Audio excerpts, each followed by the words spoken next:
So first of all, I wanted to show off the unlimited rocket launcher you get for, again, I believe it's beating the game, like, under a certain time frame and without saving. I think the without saving part is the part that matters. So as you saw when we beat our scenario, you just get the unlimited machine gun. Like, just if you beat the game regularly, you get the unlimited machine gun, which is just the machine gun with unlimited ammo. And honestly, it's not a great unlockable. It's fine against, like, regular enemies like zombies and lickers, but it's not very good against bosses, honestly. And if you beat it in under 3 hours, I think, you get the Gatling gun, which is just a way better machine gun. And if you beat it without any saves, you get the rocket launcher, which honestly, it's not the best rocket launcher in the series, but it is a one-hit kill to literally every single enemy. The only time it gives you a little bit of a hiccup is when you're dealing with lickers, where if they're too close to you, because they're on the ground, you can't really hit them. So you have to make sure you're a reasonable distance away from lickers before you can use the rocket launcher on them, otherwise you're gonna miss and it's gonna be weird. But the cool thing about these old PSX era games is when you use the rocket launcher on bitches, it just blows them to smithereens. Look at that shit. Oh, yeah! Oh, that's so satisfying. Just mangles them, leaves them on fire. It's pretty good. Like, that's something Remake missed out on with its infinite rocket launcher, unfortunately. So, just want to once again prove it totally had the infinite rocket launcher the whole time on a separate save file. And what's weird about all of Resident Evil 2's unlockables on the PSX is it's like when you beat the game and unlock that unlockable, it says save the game in order. It's really confusing. So you have to load a save that has your unlockable on it. For instance, the Extreme Battle Mode. Like, it's not part of the main menu. When you unlock Extreme Battle Mode, you have to make a separate save for Extreme Battle Mode. And it's really fucking bizarre. I guess that's to save space on the CD, I'm not really sure.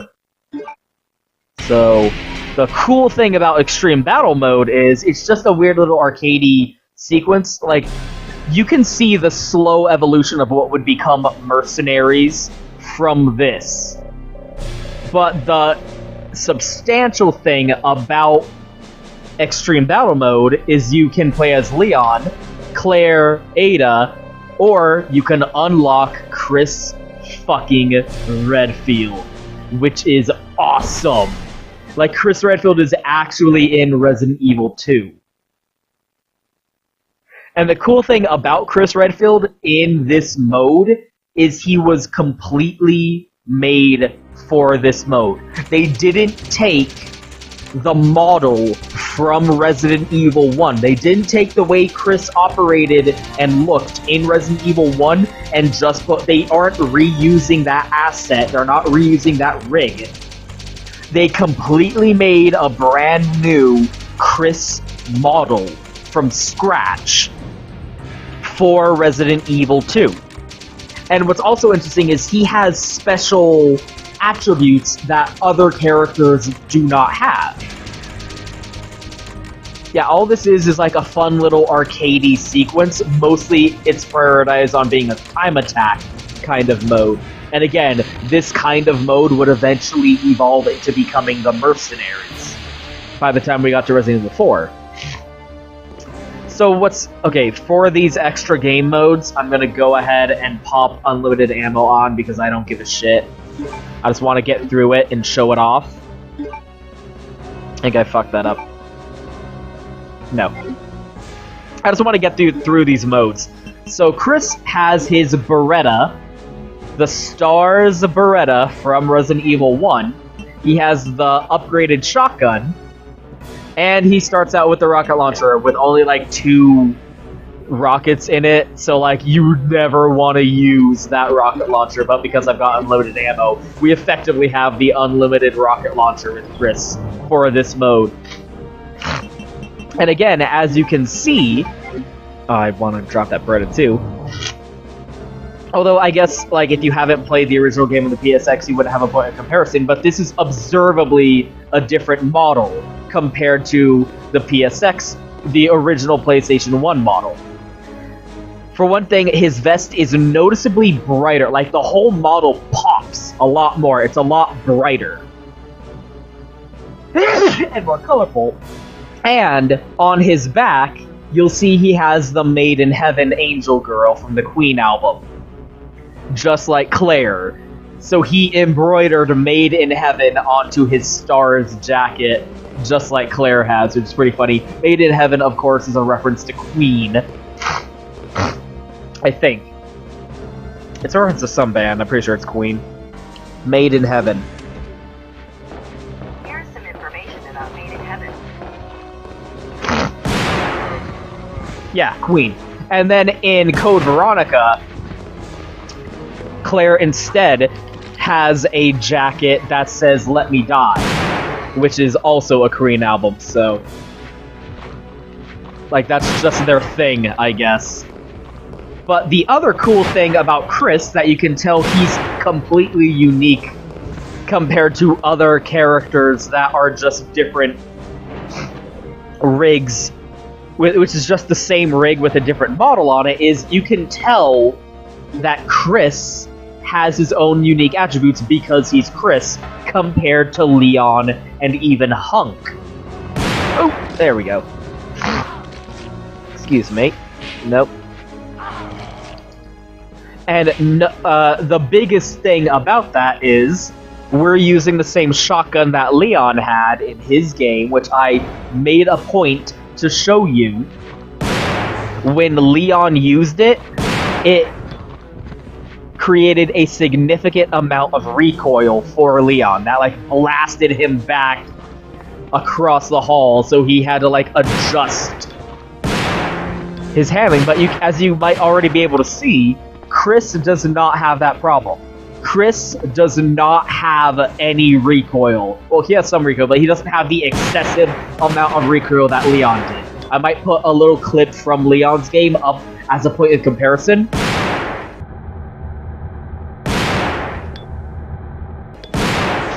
As you can see, Chris, he is a giant, burly, Special Forces, Delta Force operative man who can punch a boulder. So when he fires that shotgun, it ain't nothing. It ain't nothing for old Redfield. So I think that's actually a really cool detail, because we act like we only played as Chris in Resident Evil 1, and then he wasn't in Resident Evil 2, and then we played as Jill in Resident Evil 3.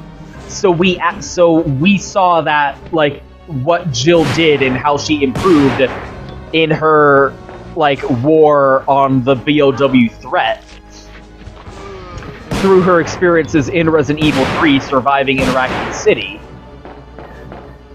So via this mode, we actually get a hint of what it would be like if Chris was in Raccoon City. This isn't just Chris circa the Spencer Mansion. This is the Resident Evil 2 version of Chris Redfield.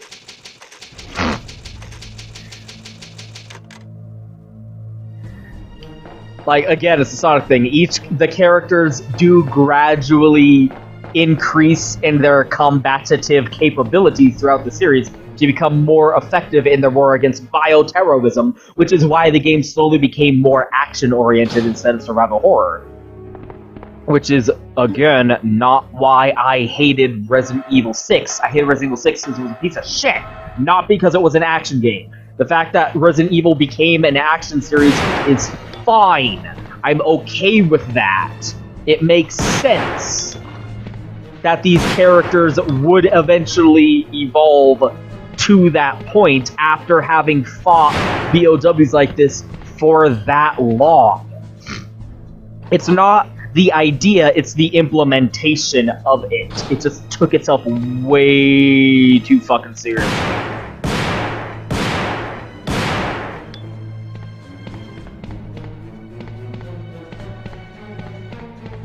So yeah, if Chris hadn't left Raccoon City to go to Europe, and Claire had found him.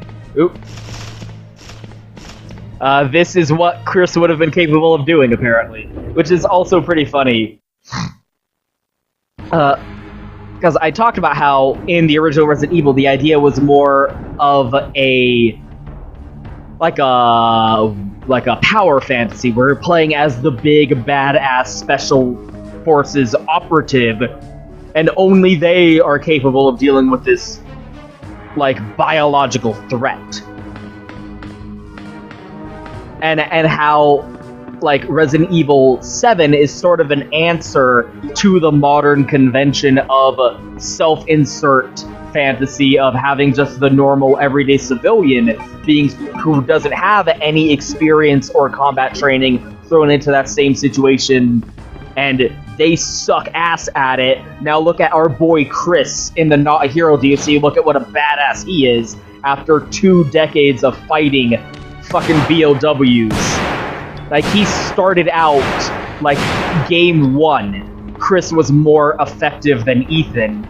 Now, compare Ethan, shit dog who doesn't know nothing, doesn't even know how to use iron sights. Compare him to Chris circa fighting these guys for 20 years, right?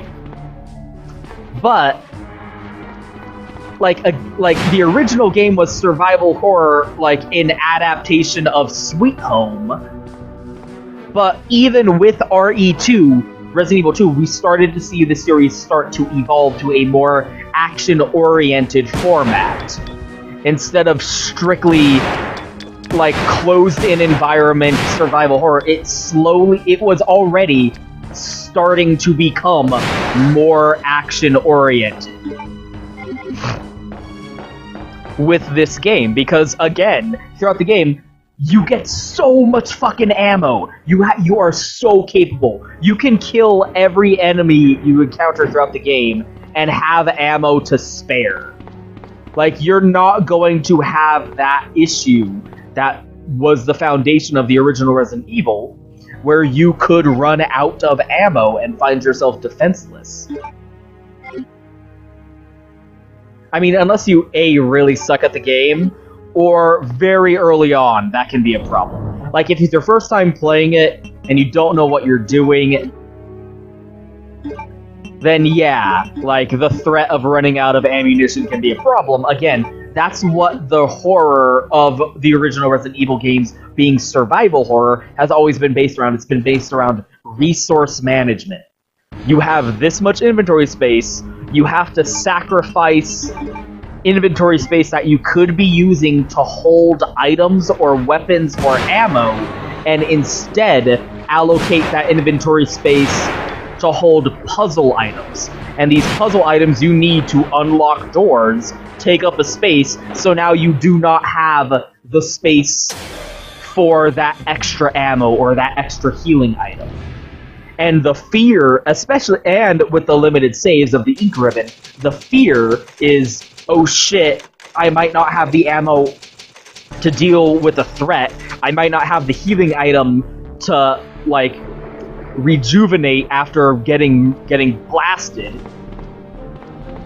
in exchange for having this key item in my inventory, and oh shit, like, I haven't saved in a while, I better use up an inventory token in order to save. You can only save a limited amount of times in these games. Saving itself is a resource. So if you run out of that, you're kind of fucked. It's all about, like, losing time. It's all about, like, how much time are you going to save when you know the environment enough to get through it without needing those healing items because you have the confidence. How much time are you willing to lose by risking death? Fuck. By risking death, and thus losing progress compared from, like, how long ago did you save? All that progress you're going to have to replay because you died. That is always what that's what the fear in these games was. It was gameplay oriented. In universe, the horror is body horror, but in terms of gameplay, the fear is fear of the consequences of dying, right? The consequences of not having enough inventory space. Which is, you're losing time. You're going to have to spend that time. Like, fuck, no, don't die. I haven't saved in an hour. I don't want to have to play through that whole hour again. Which is, like, it's just like, that's what the foundation of it was from the beginning. But even with this game, you started to see, like, yeah. And people always bring up, like, you have a limited amount of ammo, and that adds to the fear or whatever. Oh, by the way, that whole thing about, like, the reason you have tank controls is because it makes it scarier if you can't control your character. Because you're like, oh no, how do I, like, the fact that you're fighting against this quote-unquote terrible control scheme makes it even more scary. That is, and has always been bullshit. That is not true. That is not, like, they didn't make it tank controls to make it scary. They didn't, quote, make the controls shitty to make it scarier. Anyone who says that's full of shit. They had tank controls because that is the control scheme that made sense to use for a game with a cinematic camera angles like it has. So that when the camera changes, which it has to do all the time, you do not have to reorient yourself. If you have regular 3D controls, well, guess what? When your perspective changes, now your controls are different. Whereas in this, if you're holding down up, no matter where the camera changes, you're still moving forward. Like, people who say that stupid shit about how the tank controls, blah, blah, blah. Like, no. A, they're not bad controls. You're just a shitty idiot. Like, don't say the controls are bad just because you don't like them. They're not bad controls. And they weren't made bad on purpose. They were made that way because that's what it made sense to do. It made sense to have controls, tank controls, in order to accommodate the changing camera angles that are constantly going to happen. And why are the camera angles constantly changing? Because this was the advent of 3D gaming. The PS1 didn't even have a second analog stick. It didn't have analog sticks back when the original Resident Evil came out. When the original... Fuck me. When the original Resident Evil came out, we didn't have DualShock controllers. You had the D-pad, and that was it.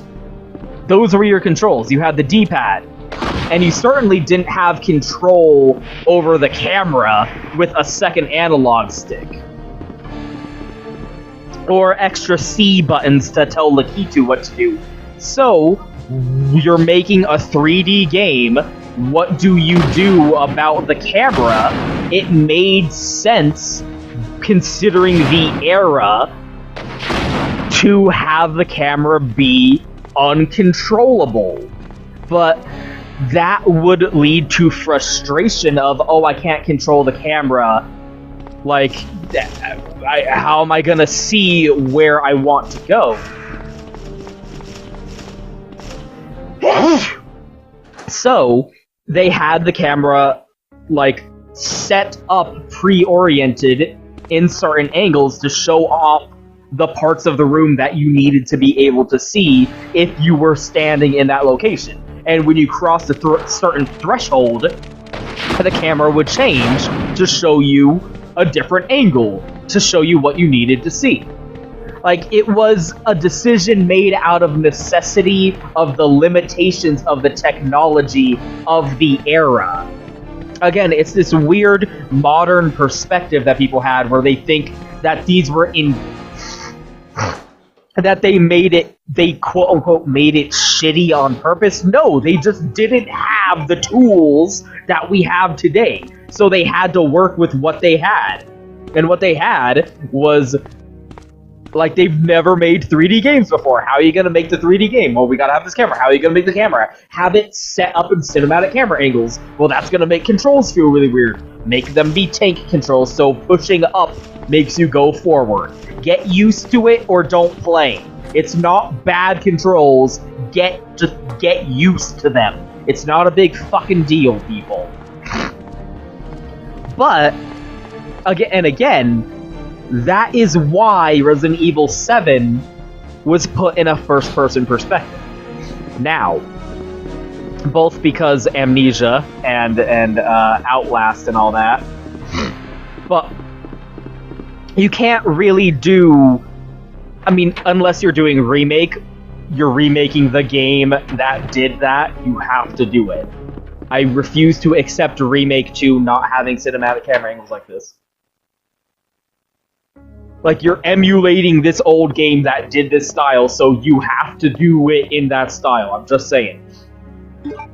But you can't, like, the necessity of the technological limitation that inspired that creative decision is no longer in play. That's not a factor anymore. You don't have, like, we have good camera controls now. Like, we have perfected that technology. So, like, the justification for it is no longer in play. Why wouldn't you have a different kind of camera then?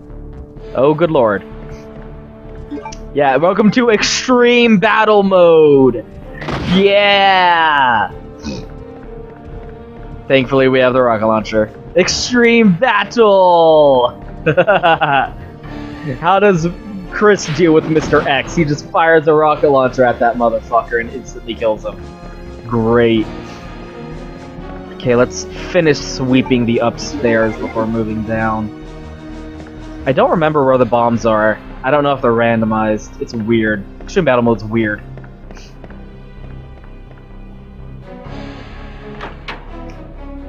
It's like, that's, like, it makes sense that the games eventually became more action-oriented, because with this game, just buckets of ammo all over the place. With Resident Evil 3, there's a whole mechanic to make your own bullets.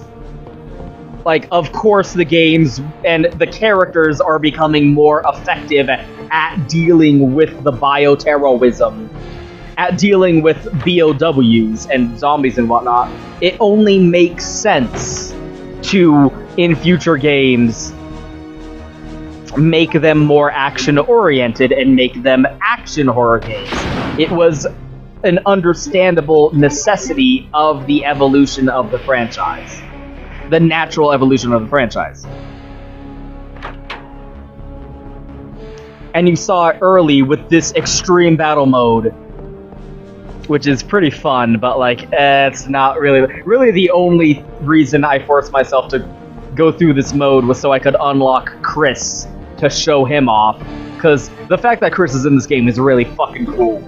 Like, so much extra work they did not have to do. Just as a fun little extra bonus for this re-release, because this is the DualShock version. They re-released this game to accommodate, to, like, take advantage of the new technology of the DualShock controller having an analog stick and having a rumble function. So they added a whole bunch of extra shit on there. They added this Extreme Battle Mode. I don't remember if it was, like, maybe the Sega Saturn release of the original Resident Evil. Some weird re-release of the original Resident Evil also had an Extreme Battle Mode. And in that Extreme Battle Mode, it actually had a zombified Wesker, which is hilarious. In that Extreme Battle Mode of the original Resident Evil, that I don't remember which game it's in.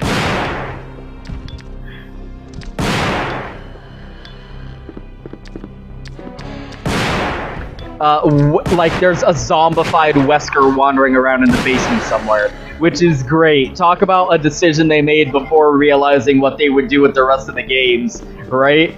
Like, yeah, Wesker died in the original Resident Evil, right? He's dead. That character is dead and gone. Have him show up as a zombie. That would be a fun Easter egg, right?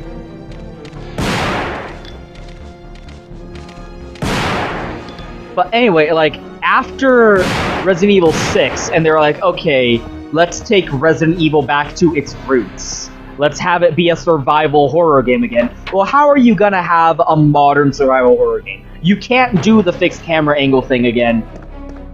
That just wouldn't be appropriate. There's no need for it anymore. Like, developers kind of have almost too much freedom nowadays with what they can design with their games. Back then, the limit was technology. Now, the limit's your imagination, really, when you think about it. They could have done whatever they wanted. And again, they better have fixed camera angles for Remake 2, because you can't remake Resident Evil 2 and not have fixed camera angles. That would be dumb. You need to do that, because it's what the original game did.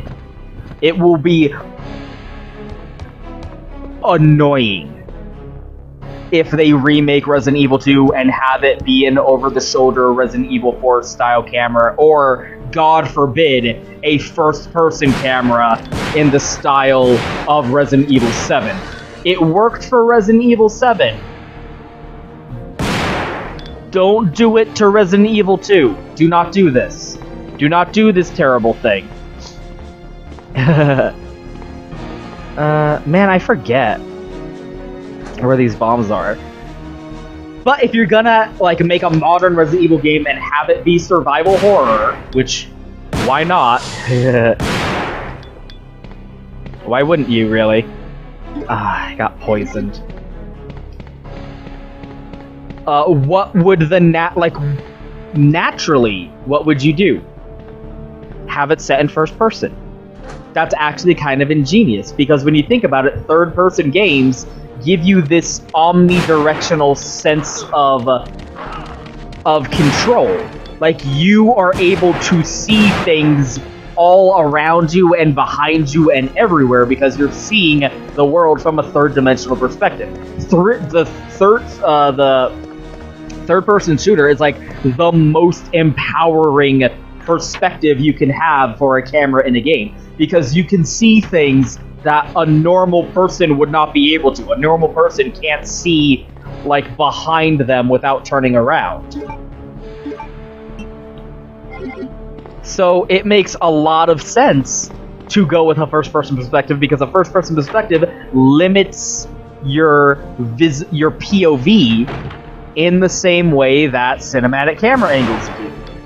And Shinji Mikami said in an interview that he originally did want Resident Evil 1 to be a first-person game. Like, that was the original idea, but the technology just wasn't there for him to be able to do what he wanted to do. So in a real way, Resident Evil 7 is them doing what Shinji Mikami originally wanted to do with Resident Evil the whole time. Talk about taking the series back to its roots, right? So that is how you, in the modern age, think of how are we going to disempower the player to make the game more scary. To have it be in first person, that makes sense. Oh my fucking god.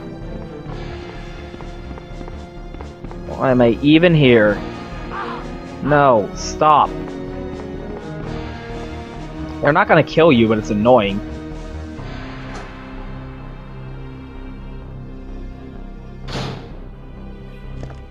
I say that like disempowering the player, but then again, that Not a Hero DLC is gonna come out, and Chris is literally parry attacking these molded, these monsters. BOWs are attacking him with their fangs and claws, and he is like, nope.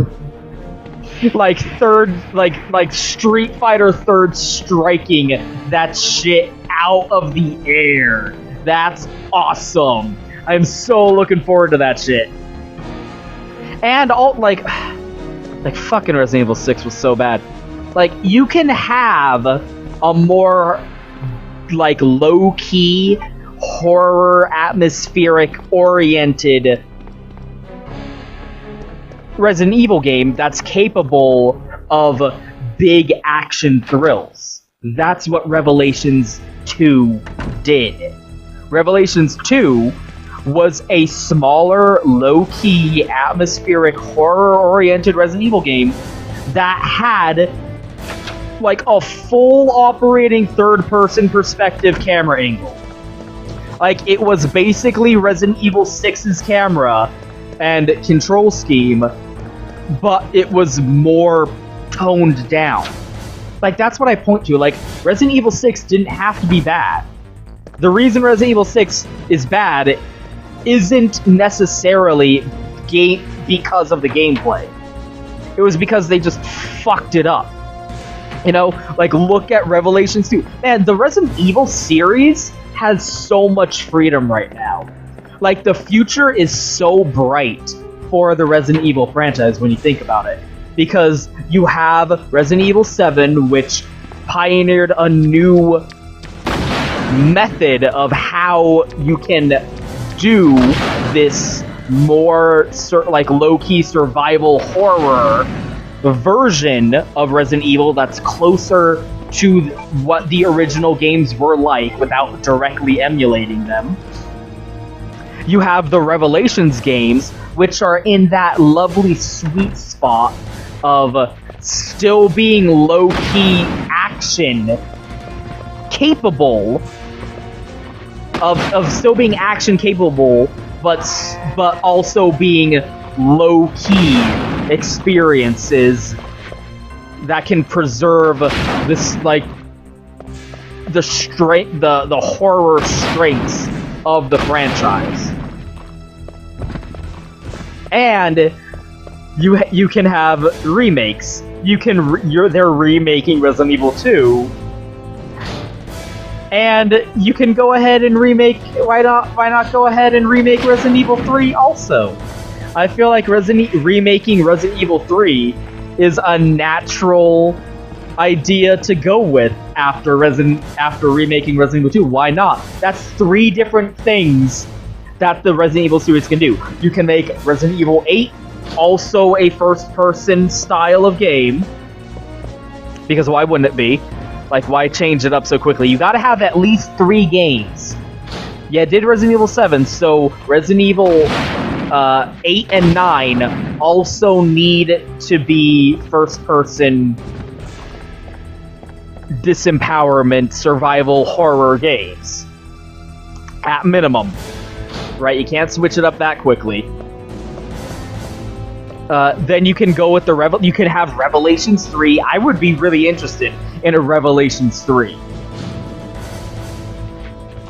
And you can just keep remaking the old games. Why not?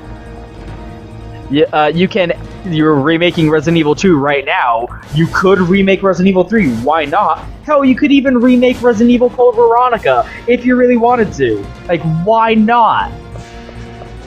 You know, the world is your fucking oyster at this point.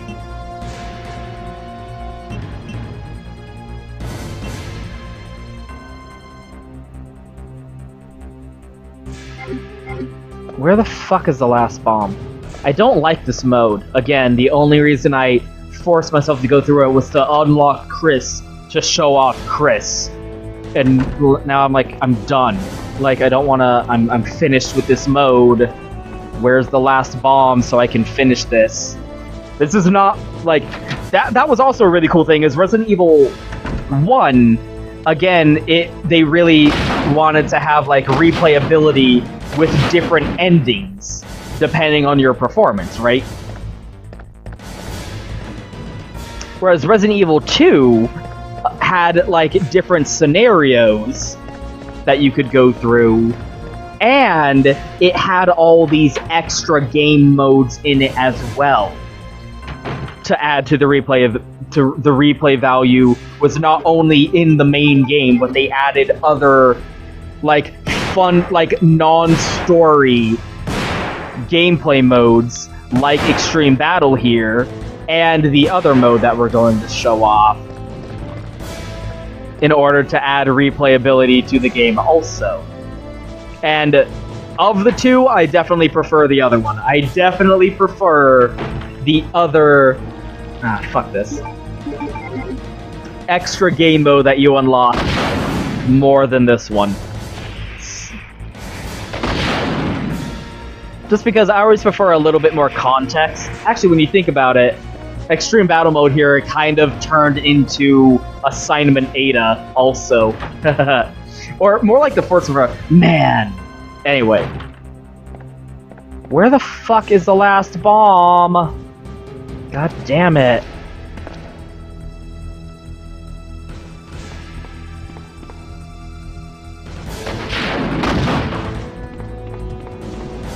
Hey, Mr. X. I don't care. Fuck off, you two. And your brother also. Is it in the autopsy room?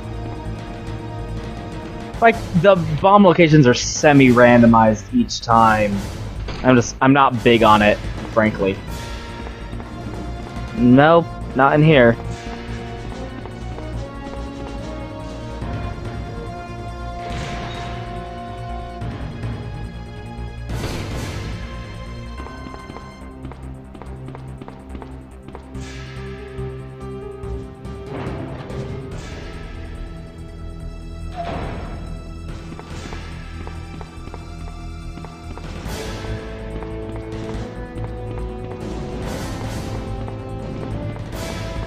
Honestly, Resident Evil 7 also did that with a lot of extra game modes being added in as DLC, thankfully.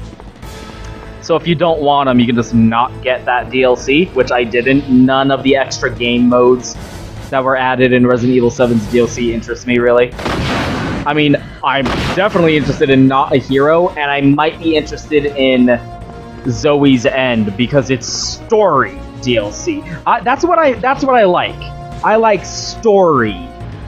I like the I need the context of, like, okay, like there's a whole section under the parking lot. So I'll go check over here first. I like the context to it. That's always been a thing for me, like, just random, disjointed, like, not any real explanation behind it. Gameplay for the sake of gameplay. Unless that's what the whole game is, I want more context, right? Like, oh, you gotta find the 4 bombs. That's not really enough. That's not really enough for me. God, just the worst thing. Why must you prolong my suffering? That is all that is. Those are fuck you. This is gonna last even longer now. Nope. So they're probably down in the parking garage somewhere. Probably in, like, the jail cell or the kennels. Stop. It's also, for Chris's, like, grunts of pain, they are reusing his voice clips from the original game, but everything else is completely made brand spanking new. No asset reuse from the original.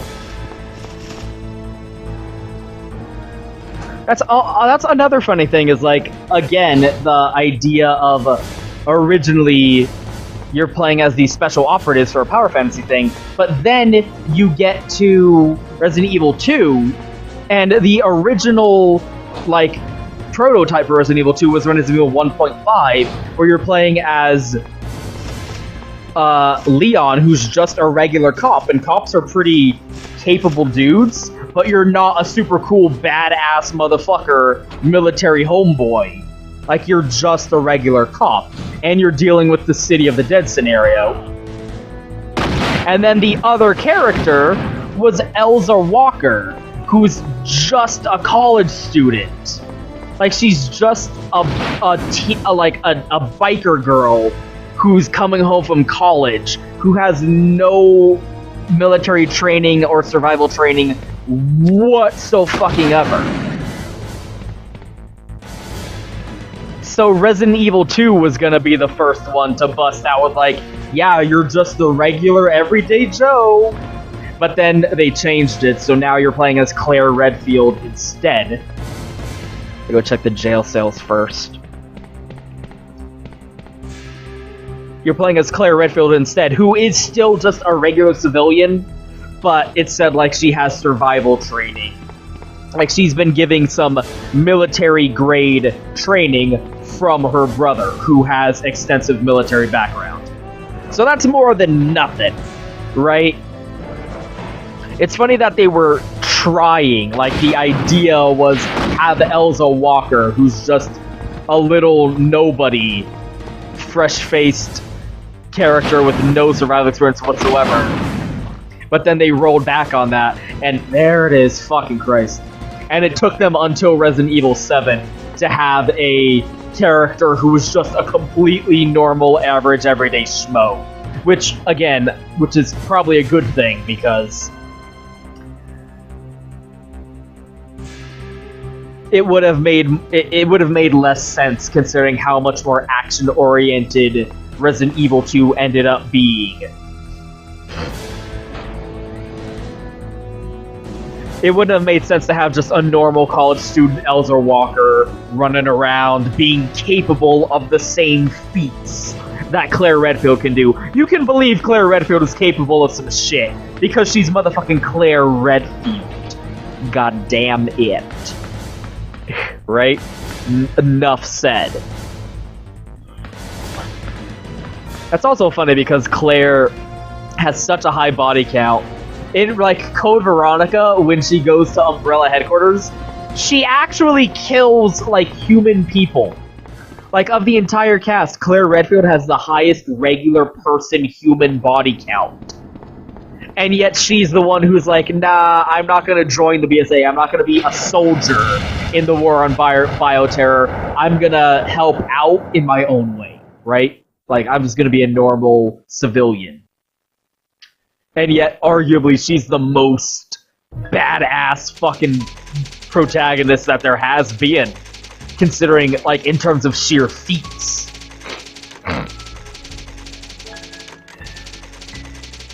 From our world, all of humanity has been saved from the terror of this biohazard!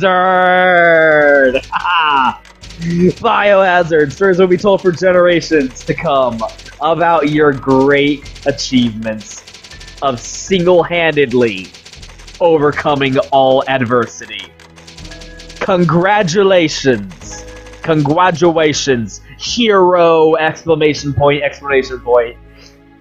Again, like, I wonder if for Remake 2 they're going to have Extreme Battle Mode in there, or maybe just Mercenaries Mode. Again, all I can think about is what are they gonna do for Remake with this, right? With Remake 2. That'd be interesting. No, I'm not gonna say it, don't worry about it. Again, I only did that to show off Chris. I don't like Extreme Battle Mode. But the other extra gameplay mode you unlock for getting an A rank on either scenario, it doesn't matter which one, it doesn't have to be both, as long as you get an A rank, you unlock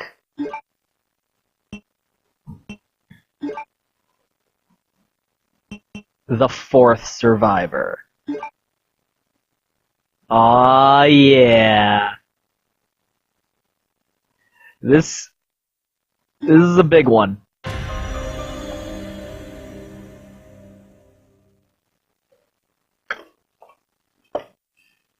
G-Virus. I have to bring it to Umbrella.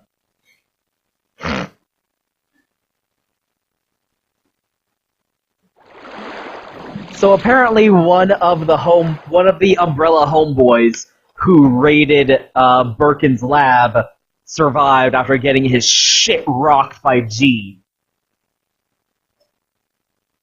And washed up here in the sewer underneath the police station. Alpha team here. Mission accomplished. Roger. We'll rendezvous at the meeting point. So this mode has some acclaim. Also, it's really fucking hard, so I'm just gonna go ahead and cheat and continue using the infinite ammo, because fuck this mode, it's really tough. These 2 healing items, that's all you get. Have fun. This ammo, that's all you get. Have fun with that ammo. There are no items you can pick up throughout the game.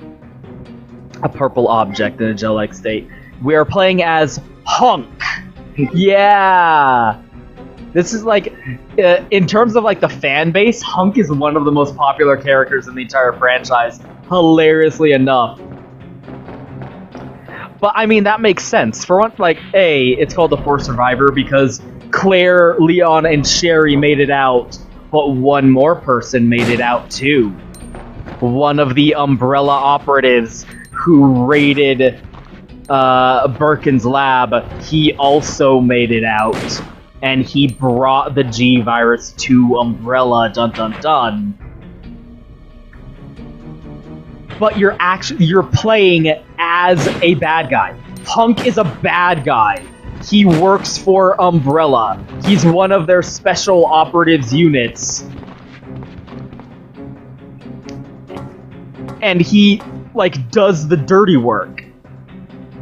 I mean, arguably speaking, Hunk is at least partially responsible for the outbreak. I got poisoned! Fuck! For the outbreak in Raccoon City. Because of his actions, the T-Virus got out. So we're playing as the guy who was kind of responsible for the outbreak in the first place, and he is like accomplishing his mission. God damn. Name me a single game where dogs are not the worst enemy in the entire game. Fuck Christ. See what I mean about how this game was really fucking hard? And that's what's extra great about it, because, like, you're playing a bad guy. Like, he's not like, oh, the city. How? God damn it. I'm doing so badly. How are you not dead? I genuinely want to beat this so bad. But it's, like, actually really fucking hard. So, like, he wakes up. Think about it from Hunk's perspective, actually. He wakes up after getting thrashed by Birkin, and he's like, he doesn't even know the outbreak has happened. Holy fuck, he's killing me! Dogs! Oh, this is the worst. I'm not gonna beat this. God fucking damn it. From his perspective, he's like, okay, I have the G virus sample, time to get out of here, right? He's like, still got my mission. He doesn't know anything about what has happened to the city, and furthermore, he doesn't care. Even if he did know, he's just like, fuck it, gotta get out. Time to accomplish my mission and bring the virus that I was sent to get back to my bosses. That's what his priorities are. And, like, he doesn't give a shit about, like, all these zombies. Like, whatever, gotta go. Getting out of here. That's it. I will accomplish my mission. You see how fucking ridiculously hard this would be if I wasn't cheating? So the fact that you're playing as a bad guy, one of, like, an employee of Umbrella alone, like, that's pretty substantial. Obviously, people are going to, like, respond to that and be like, yo, that's pretty sick badass. And he has such a great design. Look at his fucking character design. Where he's like, he's a soldier dude, he's like a special operative soldier dude with a cool ass gas mask on and everything. That's a really badass looking character design. Fuck. Nope. So that also, people are gonna go, yo, yo, yo, yo, yo, yo, yo. And he has the, like, he's designated as the fourth survivor, which is a little silly and weird, because, like, no, like, Ada lived. Either playthrough, observably, Ada survived. Why is Hunk the fifth survivor? Why is Hunk... For fuck's sake. Why is Hunk the fourth survivor? Why isn't Ada the fourth? Like, Ada gets to be the fifth survivor? I'm gonna die. I'm not going to survive. I am in danger. I am probably poisoned. I am just dead. That was embarrassing. Ada has to be the fifth survivor. Hunk gets to be the fourth survivor. That's kind of unfair.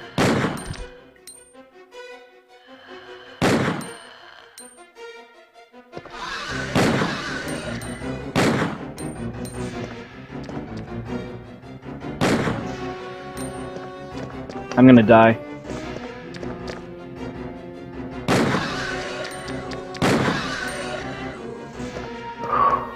Better than plants. Again, there's no item pickups anywhere. What you have in your inventory at the start is what you have. The end. So, like, of the like 5 characters who made it out of Raccoon City, Hunk is one of them. So that's extra designation of awesome badassery. God damn it, these are the plants. Please come around the corner. These are super plants too. So they take extra bullets. And they can shoot me from long distance. One hit will probably kill me.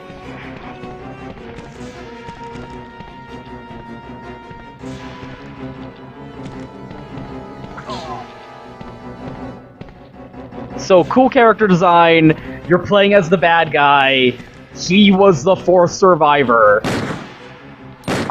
Like, of course, this character is going to make people go, yo, that guy's a badass.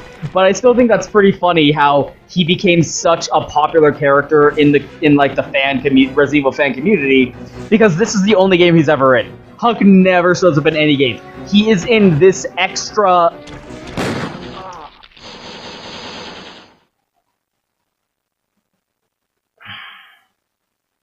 Yeah.